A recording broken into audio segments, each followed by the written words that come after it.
It is so good to see you, Hidden Nation. Welcome right into the studio. You got Josh Cary here. It's your Hidden Entrepreneur. Hidden Nation, if you can or can't hear it in my voice, I am really excited about today's episode. We were talking a little bit before air, and I don't really get to talk about this one side of me, but I love writing. I've spent a good deal of my career as an actor and filmmaker writing.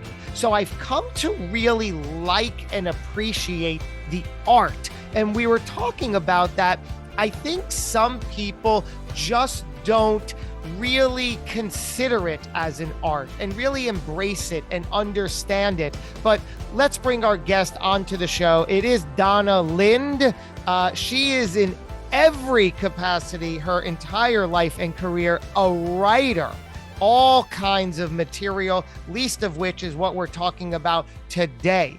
Her novel, a mystery, a murder mystery, I believe. It's called Leaving Innocence. And it's a Gran and Bass Olsen mystery. And we're going to talk all about this. First of all, Donna, welcome to the program. Oh, thank you so much for having me. This is delightful. I'm so glad you already think so. I feel the same. So this novel of yours, like I said, you've spent your whole life and career writing playwrights, scripts, skits, every kind. And now you've written this novel. First, paint the picture of how writing came into your life. Oh, well, thanks. Well, okay. I grew up in a place called Stillwater, Oklahoma. They have tornadoes there. And so, of course, what do you have? You always have a storm cellar. And most of the year, you don't need it. But I created a theater down there. And then I would invite my friends. Yeah. And I would type all these little plays. And we would put on plays we call it the basement. And I think it was so much fun. It was a way of taking life as a girl out in the country and making it fun, making it either funny or dramatic or and also my friends, some of whom would be very shy. You stand around with me long enough, I'm going to hand you a script, and now you just say this thing. So as a child, you were just attracted to writing. You just did it, didn't give it too much thought. And then in real time, you were probably just honing the craft in real, right? I think so. I think so. I think I was like the only teenager. I loved Neil Simon. Oh, And stop it. I just got the chills, Donna. Are you kidding me? I'm sorry. Go ahead. Neil Simon? Oh my goodness. I didn't expect that and one. My well, favorite. Go on. okay, good. All right. See, there you go. Well, just that fact that here's a guy who's writing down words, and yet you can hear these people. And then when you see like sometimes they'd be kind of some hometown plays and stuff, it's like these people are awful, but it doesn't change the fact that the words are amazing. That's You right. know? Someone like Neil Simon, again, I've spent my whole life on stage and musical theater and plays and film and all of that. And Neil Simon, certainly, I love the the realism and yet comedic approach, right? The balance between what made it so funny, but it was heartfelt. Absolutely. And you knew that those people they're walking around. You love just the way that it was real, and yet it was dramatic. It was just such a wonderful mix of like believable. Now I call it credible fiction, but it's Yeah. you can really relate to these people. So when you were growing up as a child and a young adult, you obviously were drawn to the art of writing. When did you start taking it, quote unquote, seriously, as in, wow, I could really do something with this in my life? Yeah, I got my doctorate at USC in a field called instructional technology, and it was early on teaching people with television and computers and all that. Well, inevitably, you got a whole bunch of people that know about teaching theory and all that. But somebody actually had to put the stuff together so that when you went into the television studio and you're teaching people how to do this medical thing or how to put together this, color camera or, put together this hard drive or whatever it is, somebody had the words to make it happen. So inevitably I was that one. And so I got to do a lot of education stuff. I got with, by the way, the School of Cinema and TV, they were always needing stuff. And so they didn't even turn to their own people. They turned to like me to like write the script, business stuff. And then later on in aerospace, and then I had different people that would market me about, we need these materials or this education training, usually training materials. And well, you want to hire her, she's tame, she'll come up with what you want and she'll make the deadline. And then kind of based on that, I got invited to pitch screenplays. I reviewed for a small magazine. It was called Main Performance Magazine. And so for like 2 years, I would go to the Directors Guild and to review the movies before they came out and write little reviews. And I was like the only like mom, woman, like had a real life. Everybody else was kind of, the Hollywood groupie types. And so that was very fun for me. And then when Columbia was getting ready to buy Sony Pictures, they invited a group of us, or like, well, it started out about 12 and it ended up being about 6. Every month we'd be invited to pitch screenplay ideas. And I know it's amazing. And so I was tame. I didn't have an agent. I was just, it was nice.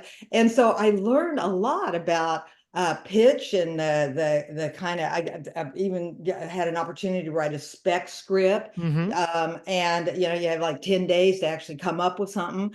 And it's very it was not lucrative at all for me. Unfortunately, I had this other life over here, but in terms of like opening doors of like, oh my gosh, the same people are doing the same stuff.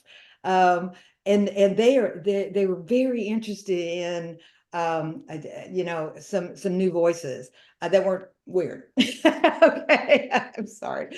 But anyway, so I got to learn a lot. And then that idea of one of the nights, I ended up saying, I had a girlfriend who's been a girlfriend since I was, I don't know, 2 years old. And she became an accountant. And so I'm telling her about, I'll be going to Beverly Hills, I'm going to pitch. And oh, I really want to come. I really want to come. So we're sitting there. I walk in with my friend. As soon as I walk in with my friend, all the other writers like, oh my God, you brought your agent. Oh, no. I'm so good. I brought my accountant. And of course, the other writers are like shocked. The guys behind the tables, the executives were dying right away. They're like, we like her. We like her. Anyway, it's pretty fun. So what happened? You started reviewing movies, got the chance to then pitch your own ideas. So you bring your agent, accountant, and then what happened with that pitch? Well, actually, it was kind of the spin-off of that pitch where they were like, you know what, just write, if you can write a spec script, if you can have this in 10 days, then we'd like to do that. We'll be interested. And it was a thing that was going to be, Julia Roberts was going to be paid to have kidnapped George Burns because George Burns wanted to know how his relatives really felt about him. It was called Kidnappers R Us. Okay, it was kind of cute. It's kind of, okay. So I do this. I have a very traumatic 10 days. My child was hurt, and actually I'm writing the screenplay at midnight till 3 a.m. in the office of the Ronald McDonald House, if you can imagine. So I fly back to I'm doing this stuff, and then they come out of the meetings, and of course these are guys that with their $1,000 shoes, and they go, we've just realized Julia is really too expensive. We're not interested in this. So again, it's that part, as where you're moving from an idea to something real, and then if the moment is right, then it catches. If the moment isn't right, then it's gone. And the person that's better for it is the writer, because then it's like, obviously I had the experience, I had people engrossed in with it with me, and then all of a sudden, the decision makers are like, man, we're not going to go for that. and which is fine. And then there were many other things that we went on from there. But So let me see if I understand this timeline. You went with your best friend for years, an accountant. She looks to be in the position of an agent. Everyone has a good laugh. In that moment, that's when you just pitched an idea and they said, oh, we kind of like this. If you can get us a fully fleshed out spec script in 10 days, we'll consider it. But then you were saying something about the Ronald McDonald House. I missed that yeah, part. so during those 10 days is I'm writing it. Yeah, I needed to go to Oklahoma. My mom had died, and anyway, yeah, all kinds of stuff happened. Writing, of course, you can imagine writing a comedy, sitting there in the office of Ronald McDonald House, where these children are very, very ill. Their parents are very ill. And then it's like, just really getting centered on let's see if we can make this thing happen. You follow the formula that you're supposed to, but then again, there was none of the Neil Simon. I couldn't breathe life into these characters the way I wanted to, but at least I thought in my mind, I've gotten from A to Z on paper, but obviously it's going to be a lot of rewrites. It's going to be all kinds of stuff, but at least I've met what they're asking me to do. Out of curiosity, why did it have to? Why did you have to come to the table with the Julia Roberts and George Burns? I mean, why was that the deal breaker instead of, okay, well, then let's just cast whoever else we can? Yeah, and I see again a learning from me, right? Apparently that as I said that I was having an opportunity that you pitched lots of things, Yeah. ideas, and apparently the guys sitting behind the table are like, oh man, I Julia, I saw her and blah blah blah. Let's maybe Oh, so I'm you dating had her her in mind agent or as the something. character. Yeah, Gotcha. yeah. Great. Yeah, and again, like when you're involved in these, it's more than just you and the creative idea. There's that moment of the catch of like, okay, how are we going to make this thing happen? Is it gonna breathe life or not? And I think I kind of be able to kind of neutralize others. Like, I'm going to do my part as good as I can. What happens next? I can't tell you. Has that been a great driving force in your life? Hey, I'm going to do what I can and let the rest go. Exactly. Well, and ironically, as we talk about this main character in this book, this is a woman. We that is our main character, our Sherlock Holmes, if you would, is a person. She's she's cared for a crippled person for 17 years. The guy dies. She finds out her son was murdered. She's going to be given a windfall because of just the circumstances of her life. And here's the thing, she is going to put up that whole $1 million to find out who murdered her son.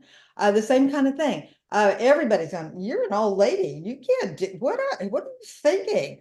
And she's going to be saying, you know what? I'm going to just do the best I can, and I'm not giving up. So I would probably say, in terms of writing, I think probably you and I both agree on this, is we're going to give it our best shot. And then, well, sometimes we have to release the results. Sometimes they're not what they want, but then sometimes they're better than we could have even asked for, right? We're talking about the book Leaving Innocence, which Hidden Nation, available right now on Amazon.com. Of course, for those like me that have the Kindle Unlimited plan, you get to read it for $0. And it's also, you were telling me, Donna, that you have also recorded an audiobook version of this on Audible. Tell me about this. Oh yeah, it's on Audible. We had a wonderful our narrator, our Dr. Watson, if you will, is a young guy. Everybody adores him. He's 25. He was a laid off brilliant guy.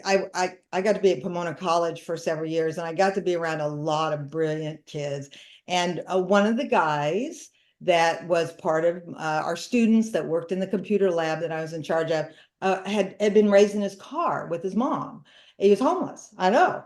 And he was just brilliant. And boy, he could put in the seat time. And my position there at this prestigious college is they were always sending me, they call them prototypes, of software that was going to be released. And they would send it to us to work out, write up critiques and work out the bugs and stuff. This guy was great. But then I realized, he never had a yard. He never had a pet. He never, he'd been homeless, raised in his car. So that nugget of him, I've made him the narrator of our story, and I've given him this wonderful grandmother, and the two of them together are going to be, solving mysteries. Not only this one, but more to come. It's a real visual, hopefully. Springboard into a lot of stories, but yeah, so we found a wonderful actor. He's he reads it. He voices it. Yep, does an amazing job. It's real fun to listen to it in the car, and there you go. I like the title, Leaving Innocence, right? I mean, obviously it's deliberate and specific, multi-dimensional, multi-meaning. Leaving Innocence, in one capacity, we're talking about a fictitious town of Innocence, Arkansas, where this takes place. How do you approach titling a book? Oh, whoa, what a wonderful question. This one and even its sequel actually had different names, and then, as you know, you get totally engulfed in the creative process, and all of a sudden these muses, whatever you want to call them, it'll be like, yeah, oh my gosh, this is what we've got to name it. This is what we have to. I think in this particular case, Innocence, we worked to create this little town, the characters that are in it, this amazing house, and they're going to be forced to leave it because obviously this murder happened a long way away. So again, it's their adventure together, an intergenerational kind of an adventure going together. So I think that's how that one came about.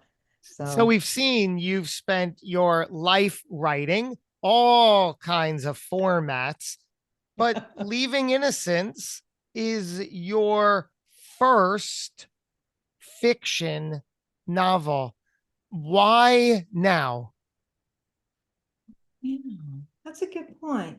I believe that I've been around enough brilliant young people who are going through life kind of going, whatever. There's a lot of confusion there. And I believe that it was a spark of, you can choose something big and good that's way bigger than yourself, and you can actually commit to it. And I know, and I'm kind of learning more and more that is getting so rare. And for the people that understand it, it's absolutely precious. And for the people that don't understand it, are they sort of want to, but at the same time, it kind of shakes up their values. Apparently, I've been found offensive on Amazon because I know how can that be? Our main character is Christian, very real strong Christian. She's lived in the country and been a very in her own way entrepreneurial. You get by with whatever it is that you got. You're going to make this thing. She gets $1 million. Well, she's not going on a cruise. She's not fixing up her house. She's not moving. She's putting it up as a reward because justice means everything to her. And, what would you give for justice? Everything. Where's the offense? Excuse me? Where's the offense that you said it was? Oh, the offense. The offense is her son was murdered. And for 17 years, people go, well, and they actually hadn't told her that he was murdered. They had told her that he died in his truck, and then she found out that he'd actually been murdered in his truck. But you were saying people found you offensive. People found me offensive. Well, basically, there's other characters in this book. One of them is the daughter, who's like, of course she wants the $1 million. And one of the interviews was like, because she's a wicked girl. Just imagine. I mean, she's okay. Anyway, she loves it. She loves evil. She loves thinking about evil. She loves doing it. And The she goes, character. "Oh, the character. Yes. Well, about this dysfunctional character."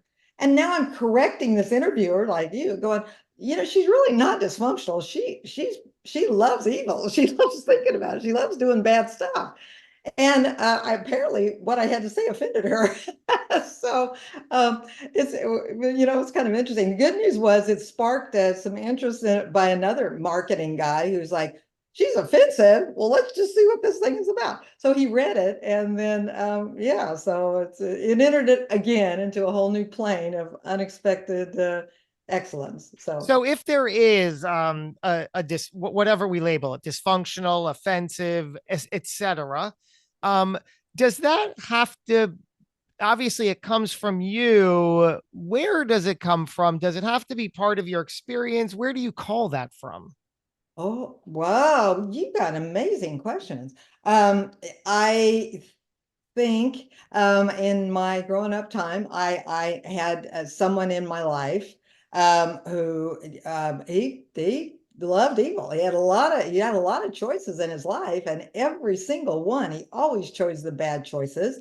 And then when he chose the less bad choice, he had to real fast make another bad choice. In other words, he loved being bad. He just and it's not glamorous at all when you're on the wrong side of that. I know a lot of people that, oh, the bad boys, and all that. It's not happy when you're on the wrong side of that. And so we were able to take that essence of that person, and the good news is, though it's not a major part of the story, it's an influence there, and it also makes one of the reasons why this intergenerational thing between the grandmother and the grandson, they both have a common enemy, and that is this woman who's just so if there's a way to make things chaotic, if there's a way to make things bad, she's going to do it. And for, I suppose, it's old fashioned in the fact that you've got the good side and you got the evil side, and apparently that is offensive to people nowadays. What can As a I writer, Donna, are you say? somebody that writes every day to stay well oiled, or do you just write whenever the spark hits? Well, I try to write each day. A lot of it's junk. I'm sorry. That's some of it Gotta is. be, right? Yeah, well, it's got to be. Yeah. And you kind of do it just like, are you going to keep in shape by running every day? Well, how about if I walk 5 miles? Will that be okay? I think that's kind of me. And I am, when I do journaling, people go, oh, do journaling. Well, that's like a pencil, paper kind of thing. When I'm actually sitting down to write the drama, the skits, now they're asking me to write some like short kind of character things between the two characters about, just like different snatches of their relationship or their lives. It's always at the computer. So it's really two different finger techniques, two different eye things. Sure. But I think, as you know, we kind of have to do that because you have to get in tune with that part of you that's going to create something for nothing and keep it clean, right? Yeah. So yeah, and that takes practice. How about you? Are you a writer every day, or what do you do? Um, well, yeah, I think in some form, right? It depends what we're talking about. If we're talking about the art and the craft of writing for the end result of writing, then no, I don't do that every day. But do I write every day? Yeah, I think a lot of us do. And I think even composing an email, you can be a deliberate writer in any capacity, whether it's business, casual, friendship, entertainment, a social media post. Writing is a skill that is, if you could master it and come to like it, love it, or appreciate it, there's a lot of upside to it. You better believe it. I could not agree more. I could not agree more. My first attempt at writing, this was many years ago. It was so writing fiction because that was, it was like I had Alzheimer's. I could, I was never hungry. I was never tired. I know a lot of the artists go, you get in the flow. Mm-hmm. And man, what was happening on that computer screen was more real than what was happening in my life. And it was such a fun experience. But then you move out of the fun experience, right? How do you handle rejection? I know it exists, especially in the creative arts. Yeah. Like I said, part of it is let's just do a new day. And then I also try to listen to who it's from. For instance, my readers, I consider them my most important characters. And I love to do read alouds as when I'm doing progressions with my fans. And so when they go, wait, when she said that, was she really say that? Or, I got confused about, like you were saying, about, different things. And so it's like, okay, obviously I got to fix that. Now, to have a interviewer or a mystery writer that writes, kind of, well, what can I say? I want to say canned, but that's probably not the right formulaic. Yeah, and blah, blah, blah, blah, blah, blah. You take that with a grain of salt because as far as I'm concerned, she's telling me about herself and not what I need to know. What I need to know is, are my readers engaged? Are they confused? Are we ready to turn the next page? That's where my criticism is. So yeah, that's where I come from in terms of criticism. When does the next book release? Well, we're hoping for the end of the year. So Okay. this is September. Yeah. We know all the things that are going to happen. We're going to know all the adventures are going to happen. It's just the part now of getting it from here to there. Well, this is really exciting. Hidden Nation, the book on Amazon right now is Leaving Innocence, a Gran and Bass Olsen mystery. It is, of course, by Donna Lynd. It is every bit an incredible murder mystery that, as the reviews say, keeps you guessing, which I imagine is everything you want in a book. Available on Amazon, Kindle Unlimited, and Audible if you're like me and appreciate that read along while you're driving or doing some other thing in the house.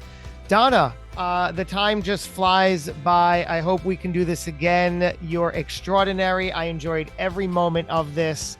Thank you for being you and doing what you're doing here. Thank you, Josh. Back at you. This is delightful. Thank you.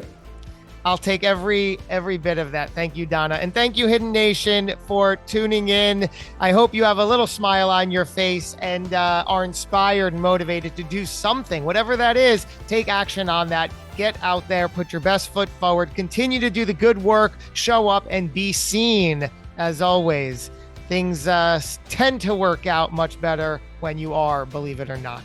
We're going to do this again before too long. Until we meet again, take care. Be well. Thank you. Bye.